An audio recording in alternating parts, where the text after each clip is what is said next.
प्रधानमंत्री मोदी ने, जैसे कि आपको बता दें, उरी के बदले की बात कही थी। घुसकर पाकिस्तान ऑक्युपाइड कश्मीर में आतंकवादियों को मारा। पाकिस्तान के हुक्मरान सुन ले,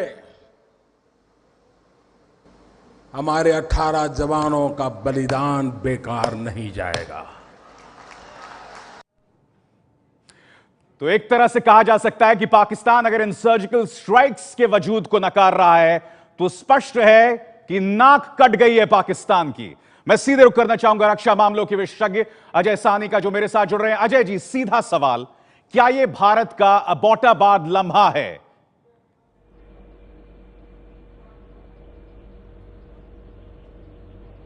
नहीं, मेरे ख्याल से आप इसको इतनी अहमियत नहीं दे सकते। बेशक जो आज तक के भारत की नीति रही है पूर्व सरकारों के नीचे, उससे ये एक बहुत ही अलग रिस्पांस रहा है और इसका हश्र अभी हमने देखना है कि कहां तक ये सिलसिला जाता है। लेकिन इस सरकार ने उरी के बाद जो सारे एक आप कह सकते हैं नया स्पेक्ट्रम एक्सप्लोर किया है स्ट्रैटेजीज का, इसका बहुत ही जी भारी प्रभाव पड़ेगा हमारी लंबी नीति पे। बिल्कुल अजय जी, एक तरह से पूरी तरह से सामरिक स्थिति बदल गई है, इतिहास बदल गया। और पाकिस्तान की दुविधा देखिए, वो नहीं चाहता कि भारत से सटे एलओसी और ड्यूरंड लाइन, दोनों जगह तनाव, दोनों जगह गर्मी हो। हम सीधे रुख करना चाहेंगे वापस संगीता तिवारी का। संगीता, क्या जानकारी मिल रही है आपको? अभी ये जानकारी आ रही है कि कांग्रेस ने इसका स्वागत किया है, यानी सरकार के इस कदम पर विपक्ष उसके साथ खड़ा है। कांग्रेस ने समर्थन किया और मैं जैसा देख रही हूँ ट्विटर पे जिस तरह से लोगों के रिस्पॉन्स आ रहे हैं, दिल्ली के मुख्यमंत्री ने भी ट्वीट किया है और भारतीय सेना के साथ खड़े होने की बात कही है। यानी इस मुद्दे पर पूरे तौर पे अगर देखें तो देश में एक तरह से समर्थन मिल रहा है और प्रमुख जो पार्टी है कांग्रेस, उसने स्वागत किया है इसका। बिल्कुल स्वागत किया है। और जैसे कि हमने क्यों कहा था कि क्या यह भारत का अबोटाबाद लम्हा है, जैसे कि आप जानते हैं कि अबोटाबाद में अमेरिकी सेनाओं ने जाके ओसामा बिन लादेन को मारा था। अजय साहनी साहब का यह कहना था कि ऐसा पहला होता आया है, मगर पहले इसे स्वीकार किया है भारत ने। सीधे रुख करना चाहेंगे आशीष कुमार सिंह का। आशीष, क्या जानकारी मिल रही है?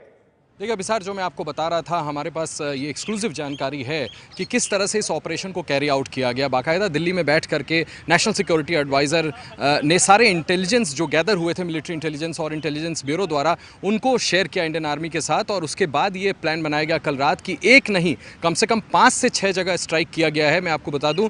और सीमा पार जा करके पाकिस्तान की टेरिटरी में घुस करके मारा गया है। और जब इन लॉन्च पैड्स को निशाना बना रही थी भारतीय फौज, उस समय ये बड़ी अचरज की बात है कि पाकिस्तानी सेना कहती कुछ और है, करती कुछ और है। जो हमें जानकारी है उसके मुताबिक पाकिस्तानी सेना ने बाकायदा उन आतंकियों को बचाने के लिए हमारी सेना पर फायरिंग शुरू कर दी। उनके पास ये ऑप्शन था कि चाहते तो पता करके मदद कर सकते थे, लेकिन ऐसा नहीं किया। इंडियन आर्मी पर रिटेलिएट करना शुरू किया, बंदूकें चलानी शुरू की, गोलियां मारनी शुरू की। उसके बाद आशीष, उसका खमियाजा भी भुगता उन्होंने भारतीय सेना को चुनौती दी, उसका खमियाजा भी पाकिस्तान ने भुगता।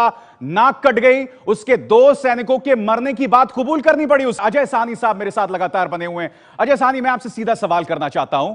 पाकिस्तान कह रहा है कि इसे हमारी कमजोरी ना समझा जाए। सीधा सवाल, इसके परिणाम आप क्या देख रहे हैं? क्योंकि भारत ने पहली बार इस बात को स्वीकार किया है, रूल्स ऑफ द गेम बदल दिए हैं। और पाकिस्तान की दुविधा यह अजय जी कि वो ड्यूरंड लाइन और एलओसी दोनों जगह तनाव बर्दाश्त नहीं कर सकता। परिणाम क्या देख रहे हैं आप इसका?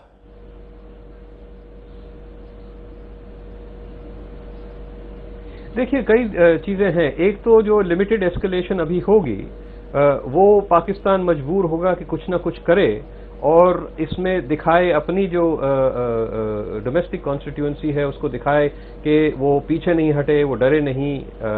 इसका ये एक परिणाम आपको दिखेगा।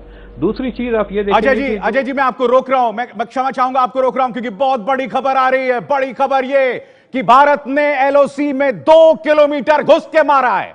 बड़ी खबर इस वक्त आ रही है कि भारत ने एलओसी के अंदर 2 किलोमीटर घुस के आतंकवादियों को मारा है, घुसकर पाकिस्तानी सैनिकों को मारा है। इस वक्त की बड़ी खबर आ रही है। नीरज राजपूत मेरे साथ जुड़ रहे हैं। नीरज, ऑपरेशन की जानकारी आपके पास है, 2 किलोमीटर अंदर घुसा, क्या और जानकारी मिल रही है आपको? बिल्कुल अभिसार, मैं सिलसिलेवार तरीके से बताता हूं कि किस तरह से जो भारत ने आज पाकिस्तान की सीमा में घुसकर 5 टेररिस्ट कैंप या जिसे लॉन्च पैड कह सकते हैं उनको तहस नहस कर दिया और बड़ी तादाद में टेररिस्ट और उनके जो गाइड्स थे उनको मार गिराया है। रात करीब 12:30 बजे ये ऑपरेशन शुरू हुआ। स्पेशल फोर्स के कमांडोज ने हेलीकॉप्टर से एलओसी पर उतरे और उसके बाद जो उरी की दूसरी तरफ जो 5 टेररिस्ट कैंप थे, अलग अलग जगह पर थे अभिसार, ये 500 से 2 किलोमीटर की रेंज में थे सारे कैंप थे। इन सब पर जो स्पेशल फोर्स के कमांडोज ने अलग 5 टीम बनाई और अंदर घुसे, फायरिंग की, उनको मार गिराया और वापस लौट आए। उसके बाद खुद जो भारत के जो डीजीएमओ है उन्होंने पाकिस्तान के डीजीएमओ को सुबह ही फोन करके बता दिया था कि हमारे जो स्पेशल फोर्स के कमांडोज हैं वो पाकिस्तान की सीमा में गए थे, अंदर गए थे, 2 किलोमीटर के अंदर तक गए थे और लॉन्च पैड जहां पर टेररिस्ट जहां पर शरण लिए हुए थे उनको जो है मार गिराया है। पाकिस्तानी सेना पर कोई हमला नहीं किया है और याद भी दिलाया पाकिस्तानी डीजीएमओ को कि आपने 2004 में वादा किया था भारत से कि वो अपनी यानी पाकिस्तान की धरती को भारत के खिलाफ इस्तेमाल नहीं होने देंगे, आतंकियों को शरण नहीं देंगे, ये बात दिलाई। और साथ ही ये पता चल पाया है अभी सर जो ऑपरेशन के बारे में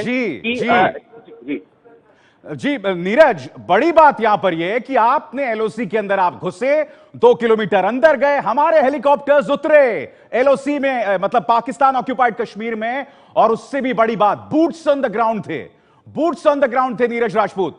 बिल्कुल बिल्कुल आपने ठीक कहा। जो हेलीकॉप्टर्स थे वो एलओसी पर ही रुक गए थे, एलओसी पर उनको ड्रॉप किया पैरा कमांडोज को और उसके बाद वो बाई फुट यानी कि नीचे रेंगते हुए गए, पैदल गए नीचे और वहां पर जाके 5 अलग जगह पर 5 कैंप यानी 5 लॉन्च पैड को जो है उन्होंने तहस नहस कर दिया वहां पर जाकर। और ये भी पता चल पाया है कि ये जो टेररिस्ट थे ये अलग अलग तंजीम यानी कि अलग अलग टेररिस्ट ऑर्गेनाइजेशंस के थे, क्योंकि अभी सर वहां पर जहां से लॉन्च पैड किए जाते हैं वहां पर लश्कर तैयबा, हिजबुल मुजाहिदीन, इस तरह के टेररिस्ट, जैश ए मोहम्मद, इनके अलग अलग टेररिस्ट थे जहां पर इनको शरण दी जाती है, जहां पर पाकिस्तानी सेना। नीरज, एक और बात है, एक बात तय है कि जिस तरह से हमला हुआ है, जिस तरह से भारतीय सैनिकों के कदम पड़े हैं पाक ऑक्यूपाइड कश्मीर में, इससे इस पूरे खेल के नियम बदल गए हैं। नीरज, संक्षिप्त में जवाब दें। बिल्कुल बिल्कुल, खेल के नियम बिल्कुल बदल गए हैं। भारत ने साफ कर, इसीलिए डीजीएमओ ने खुद फोन करके बता दिया, क्योंकि सीज फायर एग्रीमेंट जो 2003 में हुआ था विसार, उसमें इस बात पर सहमति बनी थी कि दोनों तरफ की जो सेनाएं भारत पाकिस्तान की हैं वो एक दूसरे की सीमाओं में नहीं जाएंगी, यानी कि एक दूसरे की सीमा में नहीं जाएंगे। तो ये जो भारत की तरफ से बड़ा कदम उठाया गया, सीज फायर एग्रीमेंट को रद्द जैसी स्थिति ये कर दी है। लेकिन डीजीएमओ ने साफ किया कि उन्होंने पाकिस्तानी सेना पर हमला नहीं किया है, उन्होंने टेररिस्ट पर हमला किया है, टेररिस्ट कैंप पर किया है। टेररिस्ट पर हमला किया है, कायदे बदल दिए एक तरह से कहा जा सकता है। और बड़ी बात, डंके की चोट पे किया है, क्योंकि डीजीएमओ को, पाकिस्तानी डीजीएमओ को बाकायदा बताया गया है। बड़ी खबर, बड़ी बातें, सेना ने पहली बार पाकिस्तानी सीमा घुसकर आतंकवादियों को मारा है। एलओसी में 2 किलोमीटर अंदर जाकर घुसे, बूट्स ऑन द ग्राउंड थे, भारतीय सैनिक जमीन पर थे। पाकिस्तान ऑक्यूपाइड कश्मीर के हेलीकॉप्टर से एलओसी पार करके उतरी भारतीय सेना। अप्रत्याशित अपने आप में यह खबर कही जा सकती है। एलओसी के पार उतरकर भारतीय सेना पैदल ही आतंकवादियों तक गई। 5 आतंकवादी शिविरों को टारगेट किया, 5 जगहों को टारगेट किया। उनको बचाने पाकिस्तानी सेना आई, मुंह की खानी पड़ी, नाक कट गई उनको, क्योंकि 2 पाकिस्तानी सैनिकों को मार भी गिराया गया। उरी हमले के 10 दिन बाद हमारे 18 जवानों का बलिदान बेकार नहीं जाएगा। पाकिस्तान को भारत का करारा जवाब, कईयों को उधर मार गिराया गया है। एलओसी पार भारत का सर्जिकल अटैक। भारतीय सेना ने सर्जिकल स्ट्राइक्स कल उन लॉन्च पैड्स के ऊपर किए हैं। भारत ने पाकिस्तान के कई आतंकी मार गिराए। इस ऑपरेशन का लक्ष्य आतंकवादियों के नापाक मंसूबों को विफल करना था। आतंकियों को बचाने वाले पाकिस्तानी सैनिक ढेर। इन काउंटर टेररिस्ट ऑपरेशंस के दौरान आतंकवादी और उनके समर्थकों को भारी नुकसान पहुंचाया गया है।